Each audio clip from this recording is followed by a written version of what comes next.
বিএনপির নামও বলছে, জামাত ইসলামের নামও বলছে, তোমরা কেউ ইন্ডিয়ার দালাল হতে যাও না। ও তোমাদের কানের মধ্যে দেওয়ার পর তোমরা হাদিকে মেরে পালিয়েছ। এই দুদিনের ভিতরে হাদির বিচারকে তোমার ওরা দামা চাপা দিয়ে দিব। আবার যদি হাদির বিচারকে যদি দামা চাপা দিয়ে দেয়, তাহলে আমরা বাংলাদেশের এই শাহবাগ মুখ আমরা কেউ ছাড়বো না। আমরা যত মানুষ আছে আবার ফিরে আমরা যাবো, দাঁড়ায় থাকবো।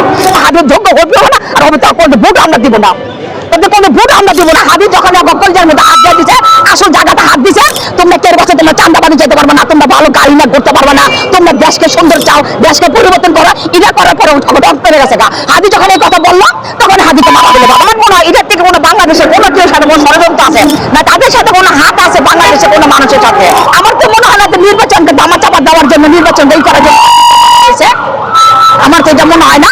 আমার মনে হয় হাদিকে ষড়যন্ত্র করে মারা হয়েছে। হাদি যখন কলজার মধ্যে হাত দিয়ে দিছে, আসল জায়গাটা হাত দিছে, তোমরা কের বছর তোমরা চান্দাবাদি যেতে পারবে না, তোমরা ভালো গাড়ি না করতে পারবে না, তোমরা দেশকে সুন্দর চাও, দেশকে পরিবর্তন করো, এটা করার পরে পেরে গেছে গা। হাদি যখন এই কথা বললো তখন হাদিকে মারা দিলে বাবা এক সপ্তাহ ভিতরে।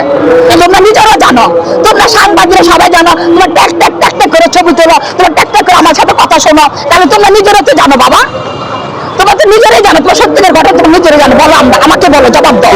সেদিন মারা গেছে, সেদিন তো তোমার ঘরের পাশে 1:30 বাজে, সেই খুনি তোমার এই 1:30 থেকে তোমার বিকাল 5টা পর্যন্ত কিভাবে পালালো? আমার মনে হয় এটার থেকে কোনো বাংলাদেশের কোনো কেউ সাথে কোনো ষড়যন্ত্র আছে। একটা মানুষ যদি মারা যায় লগে লগে পুলিশ ধরে ফেলায়। আমার এলাকাতে মোহাম্মদপুরে তোমার শারজান রোডে ওইখানে তোমার একটা মানুষ, একটা মেয়ে ফোন করছে মা আর জিকে, তোমরা অবশ্যই তোমরা জানো, সেই শারজান রোডের মাথায় সেই খুনিকে তোমার 2 দিনে মহিলাকে বাইর করে ফেলেছে। আর হাদির খুনিকে